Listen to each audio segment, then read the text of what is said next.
Welcome दोस्तों, class 12 chemistry दूसरी इकाई सॉल्यूशन बिलियन। आज हम लोग इसमें कुछ बेसिक टॉपिक्स पे बात करेंगे।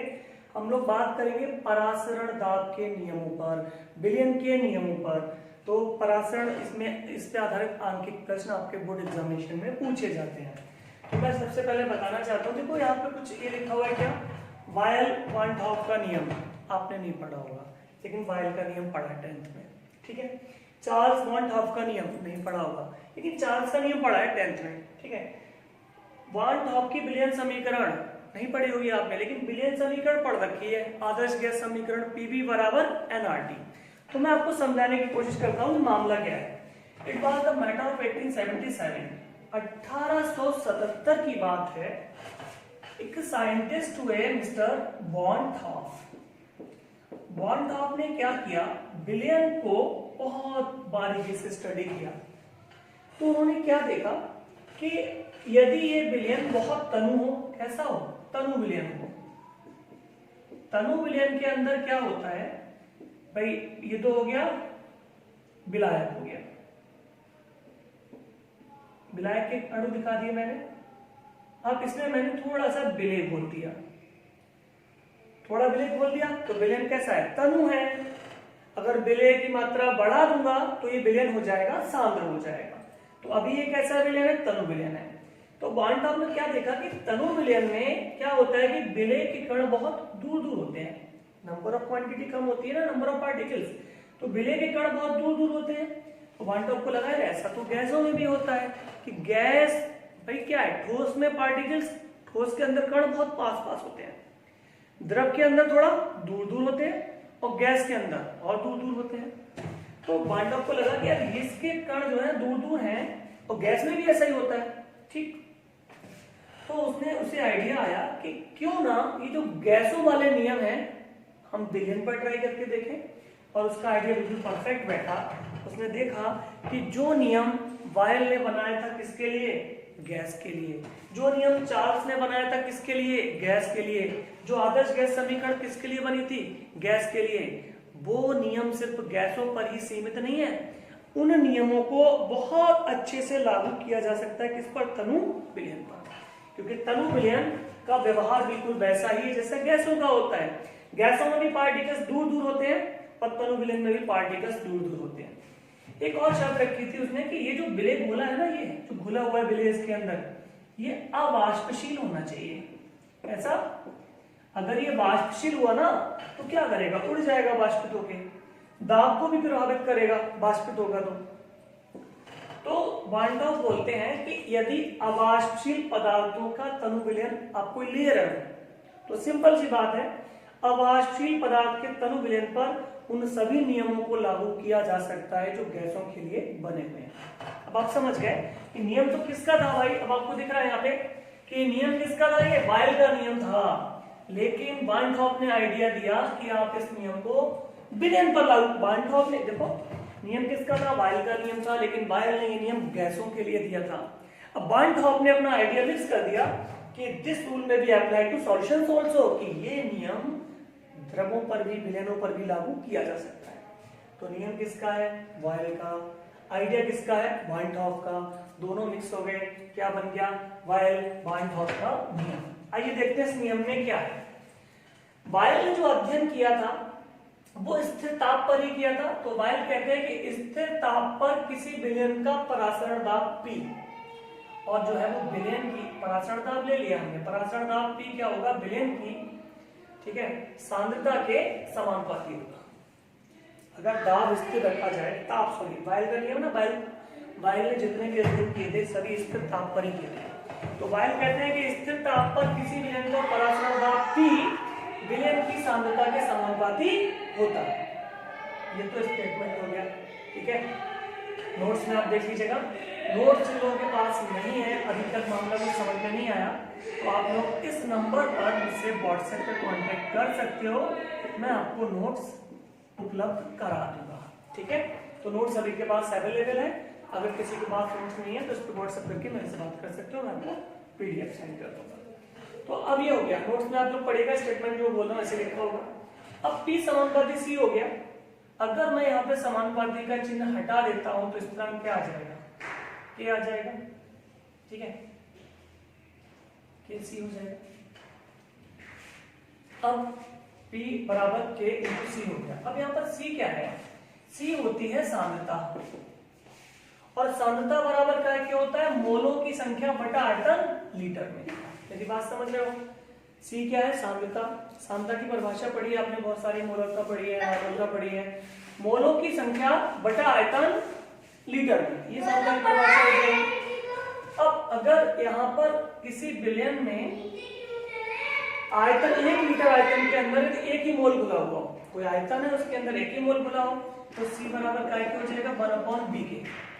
C सांद्रता n/bk होता है, लेकिन विलयन में यदि एक ही मोल घुला हो तो C बराबर 1/b हो जाएगा। मैं C की जगह लगा देता हूँ क्या, कि तो ऐसे ही रहेगा, C की जगह 1/b, कैंची गुणा कर लो इसकी, Pb बराबर k, Pb बराबर k। किसका नियम हो गया भाई, ये नियम हो गया किसका, वायल बार्नहाउफ का नियम। वायल बार्नहाउफ का नियम क्या हो गया, Pb बराबर K, जहां P प्रेशर यानी दाब है, B वॉल्यूम यानी आयतन है, K स्थिरांक है। अब इस नियम को लागू कैसे करेंगे भाई, कोई विलयन है, ठीक है, और वो विलयन के बर्तन के अंदर रखा हुआ है, और अभी ये मान लिया कहां रखा हुआ, फ्रिज के अंदर रखा हुआ है। पहली कंडीशन हो गई, ठीक है, फ्रिज के अंदर रखा हुआ है, क्या पहली कंडीशन है। दूसरी कंडीशन, इस बर्तन को फ्रिज से निकाल के छत पे धूप में रख दिया, ये कौन सी कंडीशन होगी भैया, दूसरी कंडीशन हो गई। उसी बर्तन को शिफ्ट कर दिया मैंने कहा धूप में, परिस्थितियां बदल गई। अब प्रारंभिक अवस्था में जब वो बर्तन फ्रिज के अंदर था, उस समय उसका कुछ ना कुछ दाब रहा होगा, मान लिया P1, उस समय उसका कुछ ना कुछ आयतन रहा होगा क्या, V1। अब चूंकि स्थितियां चेंज हो गई हैं, तो अब P में भी कुछ बदलाव हुआ होगा और V में भी कुछ बदलाव हुआ होगा। फ्रिज से जब बर्तन छत पर पहुंचा तो प्रेशर मान लिया P1 से बदलकर P2 हो गया, और वॉल्यूम V1 से बदलकर V2 हो गया। तो ये प्रारंभिक अवस्था हो गई और ये अंतिम अवस्था। इस नियम की सहायता से हम प्रारंभिक अवस्था और अंतिम अवस्थाओं की तुलना कर सकते हैं।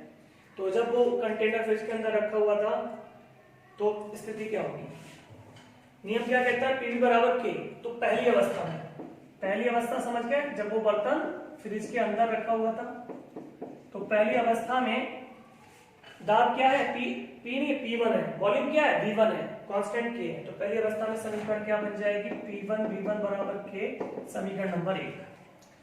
अब अंतिम अवस्था में, द्वितीय अवस्था में, अंतिम अवस्था कौन सी वाली है, जब वो बर्तन छत पे पहुंच चुका है, अब प्रेशर P1 नहीं है, क्या हो गया है P2, वॉल्यूम V नहीं है, क्या हो गया है V2। तो उस अवस्था में क्या समीकरण बन जाएगी, P2 V2 बराबर K, यानी P2 V2 बराबर K, समीकरण नंबर 2। समीकरण 1 और समीकरण 2 की तुलना करिए, आप देखेंगे दोनों में लेफ्ट हैंड साइड कैसी है, बराबर है, ठीक है। समीकरण 1 व समीकरण 2 से क्या देख रहे हैं कि दोनों की लेफ्ट हैंड साइड बराबर है।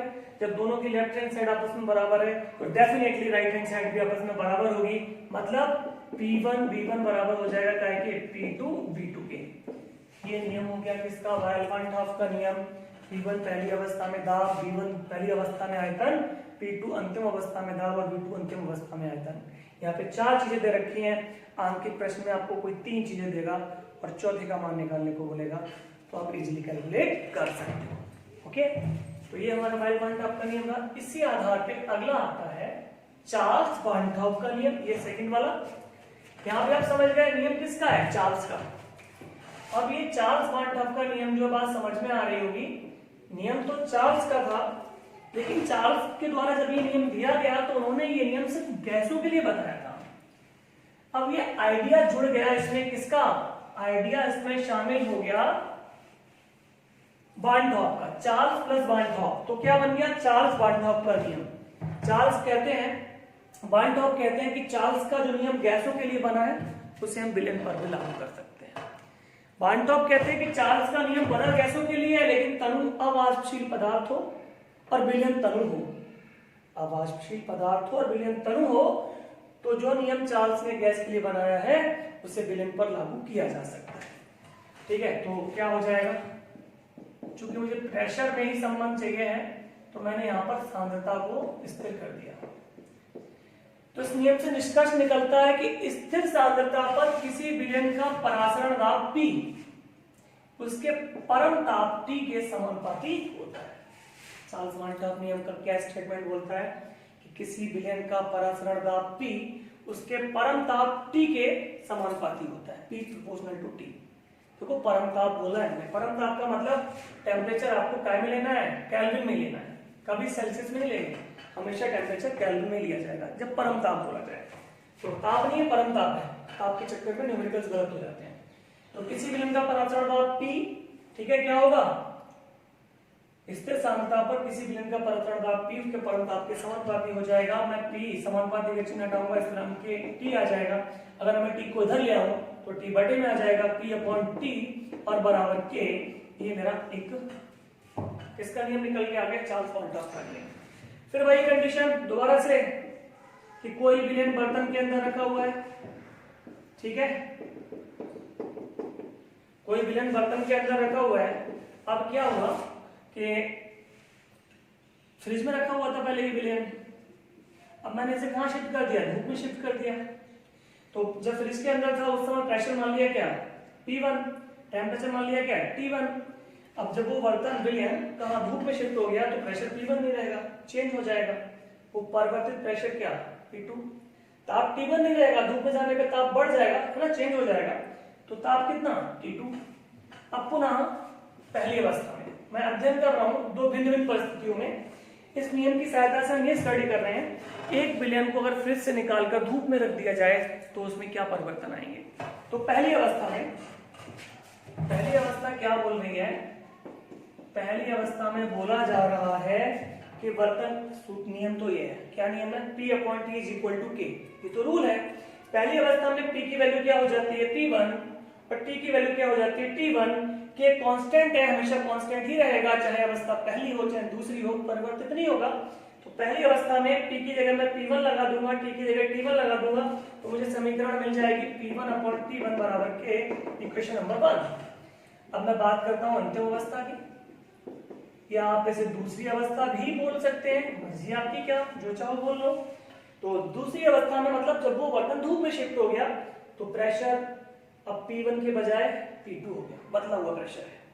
टेम्परेचर T1 के बजाय अब T2 हो गया, प्रेशर P1 से P2 पे शिफ्ट कर गया, टेम्परेचर T1 से T2 पे। तो P की वैल्यू अब क्या हो गई P2, T की वैल्यू क्या हो गई T2। अब ये समीकरण अंतिम, यहां पर मैं इस नियम, इस वाले रूल को इन परिस्थितियों में लागू करूंगा। तो P की जगह P2 आ जाएगा, T की जगह T2 आ जाएगा, equal to K, equation number 2। फिर वही बात समीकरण 1 व समीकरण 2 से, समीकरण 1 व समीकरण 2 से देखो दोनों में राइट हैंड साइड बराबर है। जब दोनों समीकरणों में राइट हैंड साइड बराबर है तो डेफिनेटली लेफ्ट हैंड साइड भी आपस में बराबर होंगी।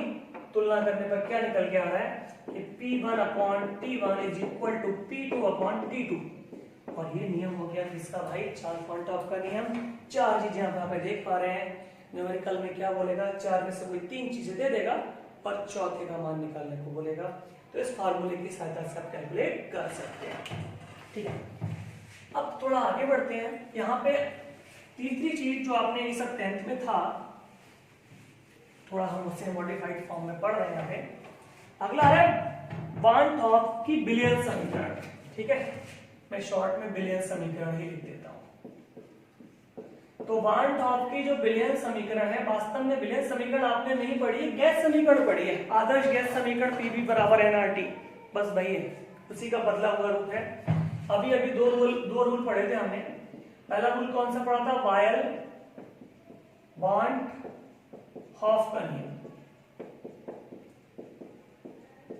वायल बॉन्ड हॉफ का नियम हमने पढ़ा था, ठीक है। तो वायल बॉन्ड हॉफ नियम में क्या निकल के आया था, इसकी सॉल्यूशन अभी अभी निकाला था, क्या निकाला था, P is proportional to Ct था ना, P is proportional to C, equation number 1। फिर हमने क्या पढ़ा, चार्ल्स वान टॉप नियम पढ़ा, ये भी अभी भी पढ़ा है मैंने, ठीक, चार्ल्स बार्नहाउफ नियम में क्या निकला था, P proportional to T, equation number 2। अब मैं समीकरण 1 व समीकरण 2 दोनों को सामूहिक रूप से देखूं तो P C के भी प्रोपोर्शनल है, समानुपाती है, और P T के भी प्रोपोर्शनल है। तो मैं लिख सकता हूं P is proportional to C into T, C के भी प्रोपोर्शनल और T के भी प्रोपोर्शनल है, कोई प्रॉब्लम नहीं होनी चाहिए। ठीक, अब यहां पर समानुपाती का चिन्ह हटा दूं तो कांस्टेंट आएगा, कांस्टेंट क्या लगा देता हूं मैं, S लगा देता हूं। देखो जब ये समीकरण गैस पर लागू कर रहे होते हैं तो वहां पे कांस्टेंट आता है R, PV बराबर nRT, है ना, मैंने S को लिखा, S का सॉल्यूशन होता है। आपको पता है कि ये समीकरण बिलियन के लिए बनाई गई है, तो समानुपाती का चिन्ह हटा के कांस्टेंट क्या लगा दिया मैंने, S, CT आ जाएगा, कोई प्रॉब्लम नहीं होनी चाहिए। अभी कुछ देर पहले बात हुई थी सांद्रता बराबर क्या होता है, मोलों की संख्या बटा आयतन लीटर। अगर मोलों की संख्या आपको ज्ञात है तो 1/v लिख सकते हो, अज्ञात संख्या है तो सांद्रता बराबर n मोलों की संख्या v आयतन। सांद्रता हमेशा क्या होती है भाई, मोलों की संख्या और आयतन का अनुपात, तो C बराबर n/v, नॉर्मलता मोलरता, है ना, सब पढ़ी है आपने। तो C के स्थान पर मैं लगा दूंगा n/v, तो P बराबर S, C की जगह n/v आ जाएगा, T आ जाएगा। इसे मैं इधर ले जाऊं और अरेंज करके लिखूं, then you will get PV बराबर NST। यही वायल बार्नहाउफ की बिलियन समीकरण यही है। गैस के मामले में सिर्फ अंतर क्या आता है, अंतर कुछ नहीं, बता देता हूं। अगर जब हम गैस पे लागू कर रहे होते हैं तो कांस्टेंट S की जगह R लिख देते हैं, पढ़िए ना आपने, PV बराबर nRT, सेम है, लिखो, कुछ चेंज नहीं है। P बिलियन का परासरण दाब, यहाँ गैस का परासरण दाब है। V विलयन का आयतन, यहाँ गैस का आयतन है। N विलय के मोलों की संख्या, गैस के मोलों की संख्या। S विलयन स्थिरांक है और R, S विलयन स्थिरांक और R गैस स्थिरांक है। देखने में अलग लग रहा है, एक ही है, दोनों की न्यूमेरिकल वैल्यू सेम होती है, 0.0821। न्यूमेरिकल वैल्यू दोनों की सेम है, केवल समझ डेवलप करने के लिए यहाँ S और यहाँ R से लिख दिया है, बाकी दोनों की वैल्यू कांस्टेंट है ना ये, तो दोनों की वैल्यू सेम रहती है। ठीक है, T परमताप जो यहाँ पर है, यहाँ विलयन का परमताप, नीचे गैस का परमताप, तो ये हमारी हो गई कौन सी समीकरण। अब यहाँ पे P विलयन का परासरण दाब, विलयन का आयतन, विलयन के मोलों की संख्या, विलयन स्थिरांक और T परमताप, ताप केल्विन में लगेगा। दो चीजें ध्यान देनी है, T क्या है, परमताप। परमताप का मतलब आप टेम्परेचर हमेशा केल्विन में ही यूज करेंगे, सेल्सियस में यूज नहीं करेंगे। S कांस्टेंट है, इसकी वैल्यू न्यूमेरिकल में नहीं दी होगी, आपको अपने पास से लगानी पड़ेगी, 0.0821 याद कर लेना, विद यूनिट याद करना, क्योंकि जब मैं न्यूमेरिकल कराऊंगा तो आप देखेंगे इसका बहुत ज्यादा फायदा मिलेगा। इकाई क्या होती है इसकी, लीटर वायुमंडल, इंग्लिश में करो, लीटर ATM पर केल्विन पर मोल। ठीक है, लीटर ATM पर केल्विन पर मोल, या हिंदी में याद करो जैसे आपको सुविधा लगे, लीटर वायुमंडल, ठीक है, प्रति डिग्री और प्रति मोल, जैसे सूटेबल हो, इसे विद यूनिट ही याद करना है, कोई दिक्कत नहीं है। अब इसमें आता है, देखो यहाँ पे इसकी एप्लीकेशंस, कि हम इसका इस्तेमाल कहाँ करेंगे, कहाँ हम इसका यूज कर सकते हैं। सबसे पहले P क्या है, विलयन का परासरण दाब, तो हम विलयन का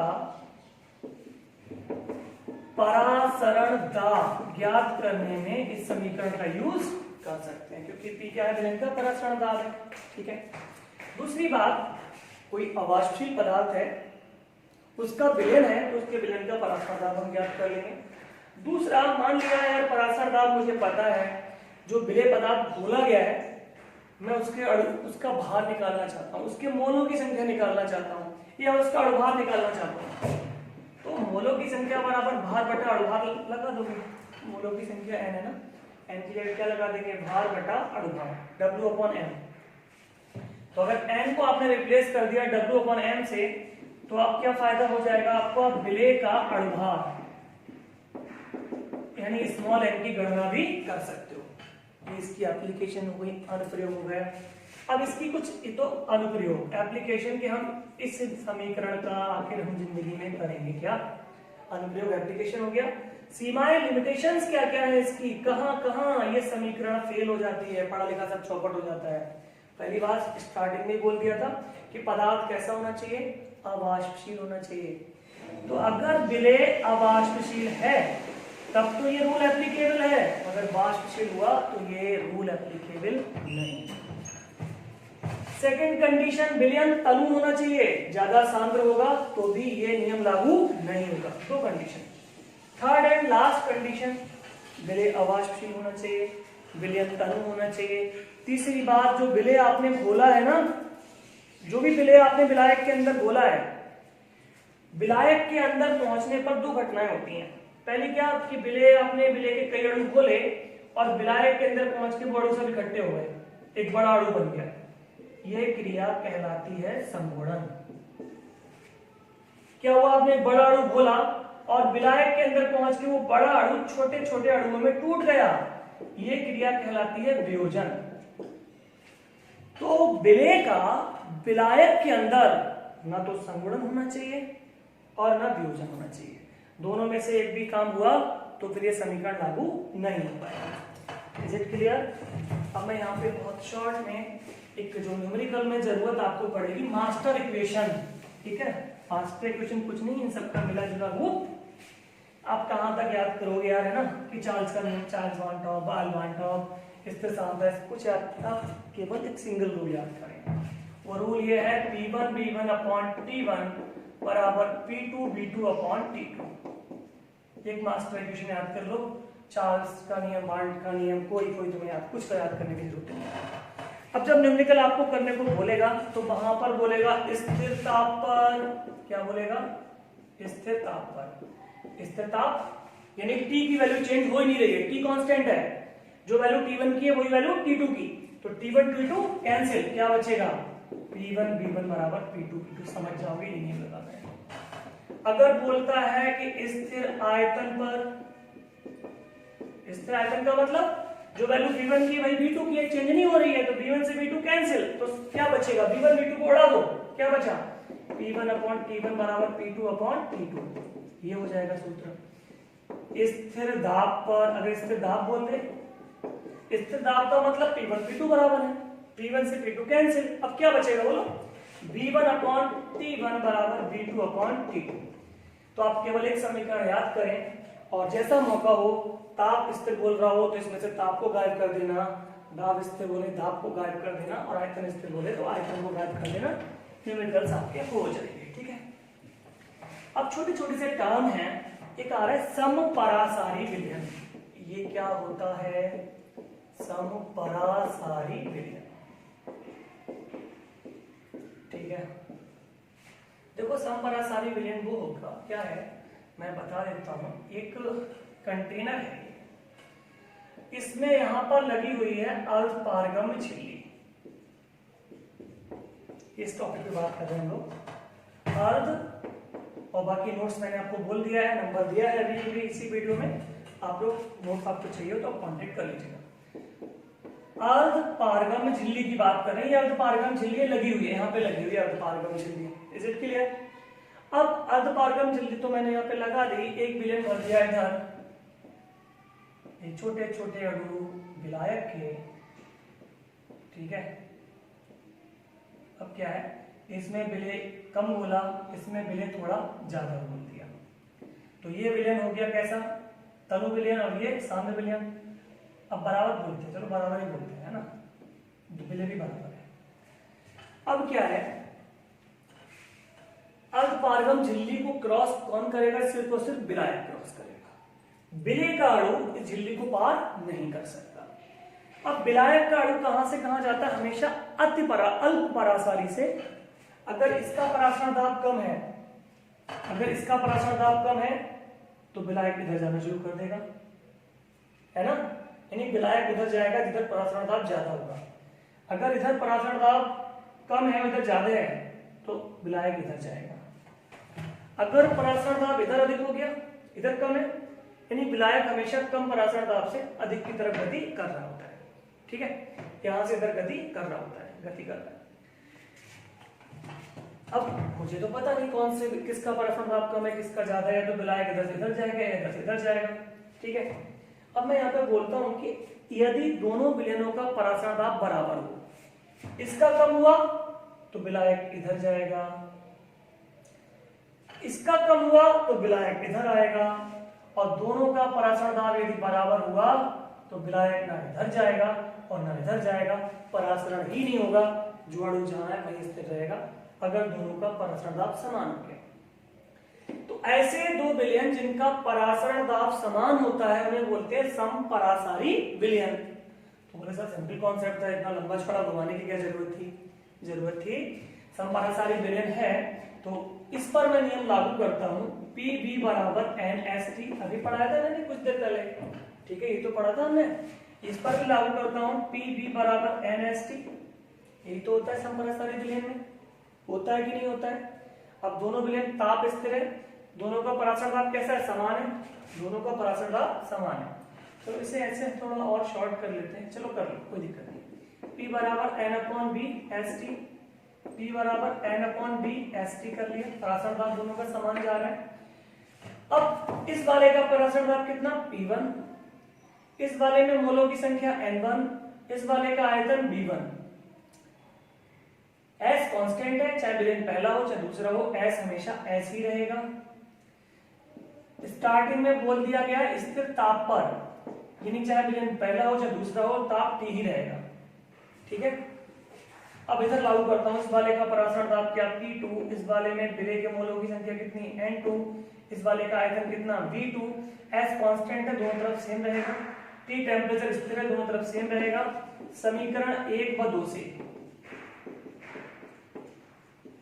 क्या बोला है कि समपरासारी विलयन कौन से होते हैं, समपरासारी वो होते हैं जिनका परासरण दाब बराबर होता है। परासरण दाब बराबर का मतलब P1 बराबर P2, इसका परासरण दाब P1 है, इसका परासरण दाब P2 है। अगर ये समपरासारी है तो P1 बराबर का है कि P2 के हो जाएगा, तो P1 बराबर P2 हो गया। P1 की वैल्यू में लगाता हूं, क्या है, N1/V1 ST बराबर, P2 की वैल्यू यहां से लगाता हूं, N2/V2 बराबर ST, ST से ST कट गया, रूल क्या मिला, N1/V1 बराबर N2/V2, ठीक है। और भी आप इसे चाहो तो चेंज कर, N1 क्या है, पहले विलयन में मोलों की संख्या, पहले विलयन का आयतन, N2 दूसरे विलयन में मोलों की संख्या, दूसरे विलयन का आयतन। अच्छा, N मोलों की संख्या बराबर होती है भार बटा अणुभार, N1 की जगह लिख सकते हो W1/M1 इंटू V1। N2 की जगह क्या लिख सकते हो, W2 अपॉन, बोलो भाई, N2 की जगह आ जाएगा W2/M2 V2। तो अगर दो समपरासारी विलयन हैं तो उनमें संबंध क्या होगा, उनकी सांद्रताएं आपस में बराबर होंगी, यहाँ बताया जा रहा है ना। अगर क्या है, N1/V1 क्या है, सांद्रता तो ही है, मोलों की संख्या बटा आयतन सांद्रता होती है, मोलों की संख्या बटा आयतन सांद्रता होती है। अगर विलयन समपरासारी हैं तो उनकी सांद्रताएं आपस में कैसी होंगी, बराबर होंगी। सांद्रताएं बराबर का मतलब समपरासारी विलयन का रूल लागू करोगे, N1/V1 बराबर N2/V2, ठीक है। इसे रिप्लेस करके आवश्यकता अनुसार हम इस रूप में भी यूज कर सकते हैं। तो आपको याद रखना है कि समपरासारी विलयन का मतलब C1 बराबर C2, दोनों की सांद्रताएं बराबर, N1/V1 बराबर N2/V2। तो ये आपको क्लियर हो गया होगा समपरासारी विलयन। आगे आता है समदाबी विलयन। समदाबी, अब परासरण दाब समान कब हुआ, परासरण दाब समान कब हो रहा है, सांद्रताएं समान हो रही है, या इस चीज को आप घनत्व से भी जोड़ सकते हैं, ऐसे विलयन जिनका वाष्प घनत्व समान होता है, ठीक है। समदाबी आ गया ना, ऐसे विलयन जिनका वाष्प घनत्व समान होगा तो उनके परासरण दाब भी क्या होंगे, समान होंगे, और वो क्या कहलाएंगे, समदाबी विलयन। तो ऐसे दो विलयन जिनका वाष्प घनत्व समान होता है उन्हें समदाबी विलयन कहते हैं। अगला टर्म आ रहा है आइसोहाइड्रिक विलयन। आइसोहाइड्रिक, आइसो का मतलब है समान, तो आइसोहाइड्रिक विलयन का मतलब ऐसे दो विलयन जिनमें दोनों में हाइड्रोजन आयन की सांद्रता कैसी हो, समान हो। तो ऐसे विलयन जिनमें हाइड्रोजन आयन की सांद्रता समान होती है उन्हें आइसोहाइड्रिक विलयन कहते हैं। और हाइड्रोजन आयन की सांद्रता को ही तो पीएच कहा जाता है। तो अगर हाइड्रोजन आयन की सांद्रता समान है, इसका मतलब है दोनों विलयन के पीएच मान भी आपस में कैसे होंगे, समान होंगे। ये हो गया। बाकी अब नोट्स पे डिटेल बहुत, जैसे मैं बता रहा हूँ, इन्हीं सेंटेंस में लैंग्वेज सेम मिलेगी, आपको बहुत ज्यादा मशक्कत नहीं करनी पड़ेगी, ठीक है। अब आप देखिएगा अति परासारी और अल्प परासारी। फिर अभी स्टार्टिंग में बात हुई थी कि दो विलयन है बीच में लगी अर्धपारगम में झिल्ली, ठीक है। अब दोनों विलयन अलग अलग हैं। जिस विलयन का परासरण दाब अधिक होता है उसे बोलते हैं अति परासारी विलयन, और जिसका परासरण दाब कम होता है उसे बोलते हैं अल्प परासारी विलयन, ठीक है। जिसका परासरण दाब कम होगा अल्प परासारी, जिसका अधिक होगा अति परासारी। अर्धपारगम झिल्ली लगा दी है तो विलायक के अणु कहां से कहां गति कर जाएंगे, विलायक के अणु गति कर जाएंगे अल्प परासारी से अति परासारी की ओर। इसका एक उदाहरण बताते हैं। एक बर्तन लिया है हमने और बर्तन के अंदर नमक का तनु विलयन NaCl का तनु विलयन डाल दिया, ठीक है। अब हमारे ब्लड के अंदर बड़ा सुना है हमने लाल कणिकाएं होती हैं RBC, इसके अंदर अगर ब्लड का कोई सैंपल डाल दिया जाए तो ये जो RBC है ना पड़ी हुई है इसके अंदर फूल जाती है। नमक के तनु विलयन में अगर हम RBC लाल रुधिर कणिकाओं को डाल दें तो ये फूल जाती है। क्यों फूल जाती है? क्योंकि लाल रुधिर कणिका के अंदर जो विलयन है वो सांद्र है, ठीक है। सांद्र होने के कारण उसका परासरण दाब अधिक है। परासरण दाब अधिक है मतलब वो विलयन क्या का काम करेगा, अति परासारी विलयन का काम करेगा, जो सॉल्यूशन रुधिर कणिका के अंदर है। अब ये सॉल्यूशन बाहर है नमक का तनु विलयन, ये इसका परासरण दाब कम होगा और परासरण दाब कम होगा तो ये वर्क करेगा काय की भांति अल्प परासारी विलयन की तरह काम करेगा। और अल्प परासारी विलयन की तरह काम करेगा तो क्या होगा, अणु कहां से कहां गति करेंगे, विलायक के अणु अल्प परासारी से अति परासारी की ओर। विलायक के अणु अल्प परासारी से अति परासारी की ओर गति करेंगे तो यहां से यहां विलायक मतलब नमक RBC के अंदर पानी प्रवेश कर जाएगा और लाल कणिकाएं क्या होंगी, फूल जाएंगी। ये कॉन्सेप्ट हो गया, ठीक है। तो ये क्लियर होता है, कंप्लीट होता है टॉपिक, आप लोग नोट से देख लीजिएगा। थैंक यू फॉर वॉचिंग, मिलते हैं आपसे नेक्स्ट वीडियो।